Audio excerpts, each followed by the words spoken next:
Parisiens et parisiennes, bonjour à tous. Petite vidéo pour aujourd'hui.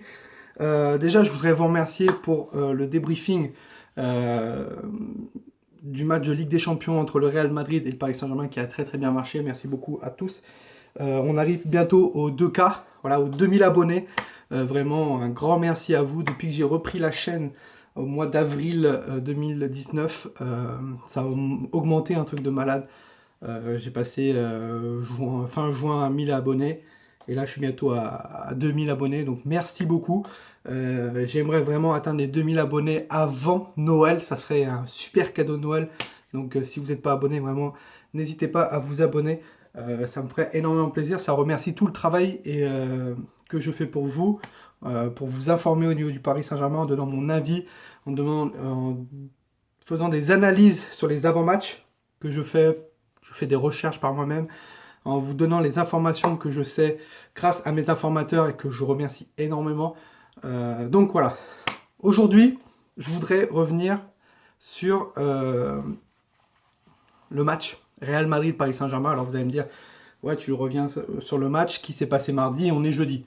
Ouais, parce que je cogite depuis un certain moment.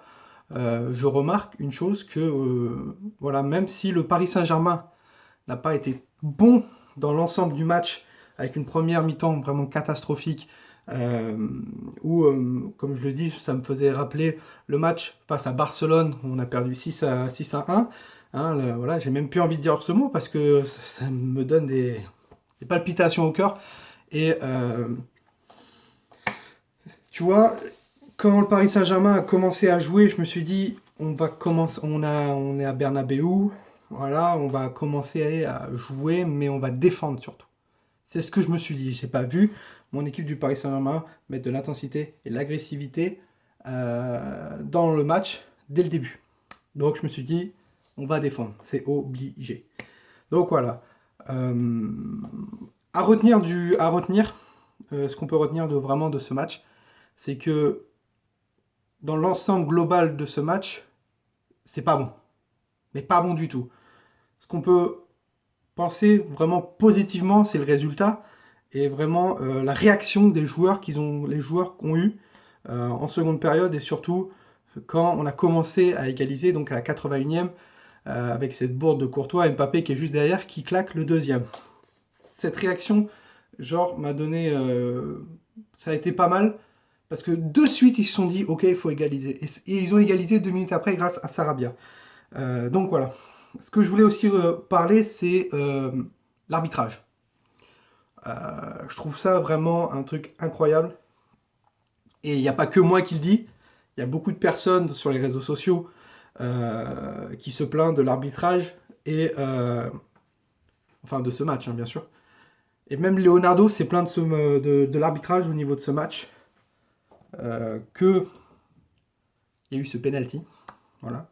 L'arbitre a pris une décision de mettre un carton rouge à Courtois avec une faute dans la surface de réparation. Quelques minutes avant, l'arbitre est pratiquement allé à 5 mètres de Gay et Marcelo pour attraper la balle qui est dans l'air. Et vraiment, il y a une petite poussette et Marcelo en a vraiment bien remis la couche, bien remis une couche sur la faute.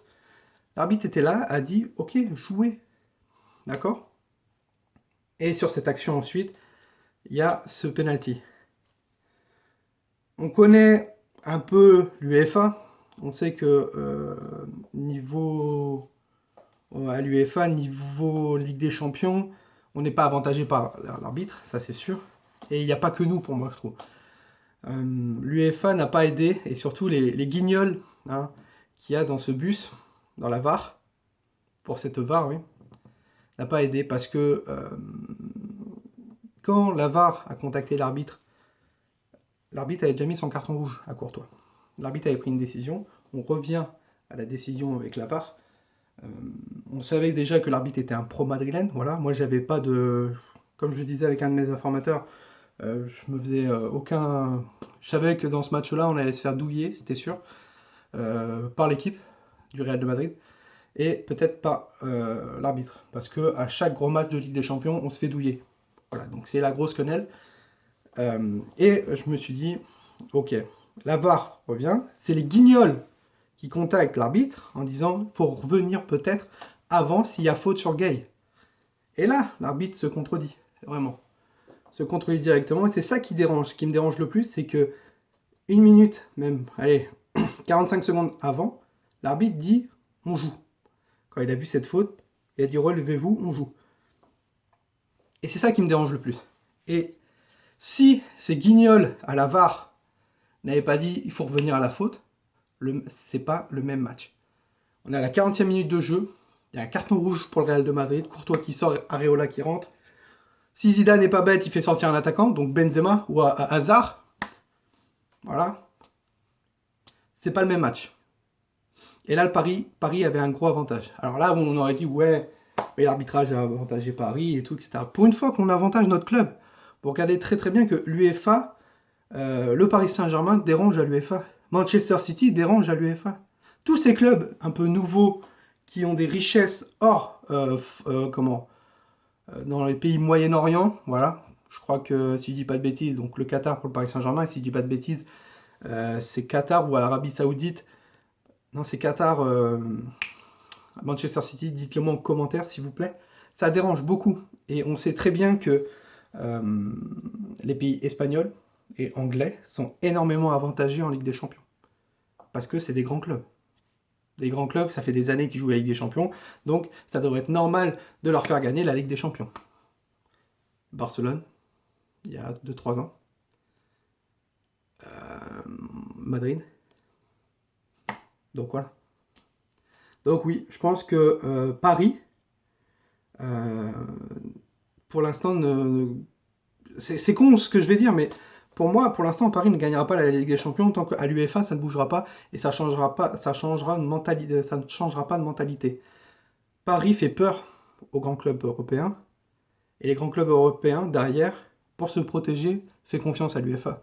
Et quand je dis les grands clubs européens, c'est le Bayern, la Juventus, le Real de Madrid, Barcelone, Manchester United, etc.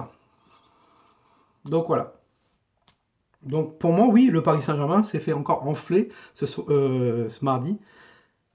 Le match n'aura pas été pareil, alors je ne sais pas s'il y a eu 2-2, mais si tu comptes avec les arrêts de Navas qu'il y a eu, et que le penalty est accordé, même si on ne le marque pas, le match n'est pas pareil, mais si on le marque, il y a 3-2 pour le Paris Saint-Germain. Donc voilà. Après, ça ne change pas la logique des choses en ce que j'ai regardé sur le match. Voilà. On s'est fait... désolé de dire ça, mais on s'est fait carrément sodomiser, quoi. Tactiquement, techniquement. Donc voilà. Sur ce, Parisiens, Parisiennes, n'hésitez pas à lâcher un pouce bleu si vous avez aimé cette vidéo, dire en commentaire ce que vous pensez au niveau de l'arbitrage, au niveau de l'UEFA et au niveau de la Ligue des Champions pour le Paris Saint-Germain. Donc voilà. De vous abonner si ce n'est pas le cas et d'activer cette cloche, bien sûr. Comme ça, vous serez prévenu quand une vidéo sortira. Et nous, on se retrouve samedi pour l'avant-match entre le Paris Saint-Germain face à l'AS Monaco. Sur ce, passez une très bonne journée à tous et nous, on se retrouve très très vite. N'oubliez pas, oui, je suis désolé, j'ai pas de truc de maillot de Paris Saint-Germain, on est sapé comme jamais aujourd'hui. Mais ici, c'est Paris. Et Paris, c'est magique.